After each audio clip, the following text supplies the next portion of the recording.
स्वागत है आपका आपके अपने एसके स्टोरी जर्नी चैनल पर। इस चैनल पर पारिवारिक और इमोशन कहानियां आपके लिए प्रस्तुत होती हैं और जो जिंदगी से हताश और उदास हो जाते हैं उनके लिए मोटिवेशनल कहानियां भी लेकर आते हैं, जो कि बहुत ही मोटिवेट करने वाली कहानियां होती हैं, जिन्हें सुनकर अपने जीवन में कुछ करने की और कुछ बनने की भावना जागृत होती है। आपके लिए अच्छी अच्छी कहानियां प्रस्तुत होती रहे, इसके लिए चैनल को लाइक करें, शेयर करें और सब्सक्राइब करें। तो स्टार्ट करते हैं आज की कहानी। कहानी का शीर्षक है जो होता है वह अच्छे के लिए होता है।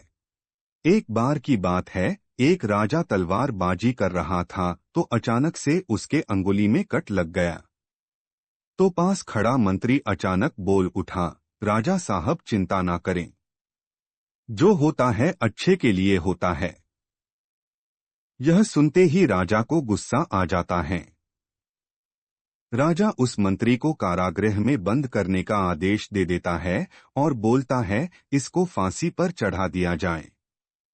यह सुनकर मंत्री घबरा गया। उसने राजा से निवेदन किया, महाराज, मैंने आपके यहाँ इतने वर्षों तक काम किया है, क्या आप मेरी अंतिम इच्छा पूरी नहीं करेंगे?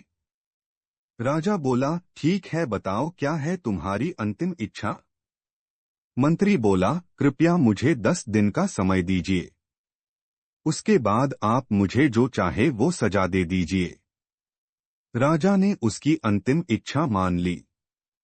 राजा दूसरे दिन अपने सैनिकों के साथ जंगल में शिकार पर निकला। जंगल के बीच में राजा अपने सैनिकों से बिछड़ गए और रास्ता भटक गए। रास्ता ढूंढते हुए राजा वनवासियों के बीच पहुंच गए, जो बलि देने के लिए किसी को ढूंढ रहे थे। वनवासियों ने राजा को पकड़ लिया और वन की देवी को बलि देने के लिए ले गए। बलि देने की सारी तैयारियां पूरी हो गई। जैसे ही राजा को बलि देने के स्थान पर ले जाया गया, वहां खड़े बुजुर्ग की नजर राजा की खंडित अंगुली पर पड़ी। उसने आवाज लगाई कि ये तो खंडित हैं, इसकी बलि नहीं दी जा सकती। तो वनवासियों ने राजा को छोड़ दिया। राजा जैसे तैसे वहां से निकला और अपने राज्य पहुंचा। सबसे पहले कारागृह में अपने मंत्री से मिलने पहुंचा। राजा ने मंत्री से कहा, आपने सही कहा था, अगर मेरी अंगुली नहीं कटी होती तो मैं जिंदा नहीं होता, यानी जो होता है वो अच्छे के लिए होता है। राजा ने फिर पूछा, मेरा तो फायदा हुआ, लेकिन आपका कैसे फायदा हुआ? मैंने तो आपको सजा दी।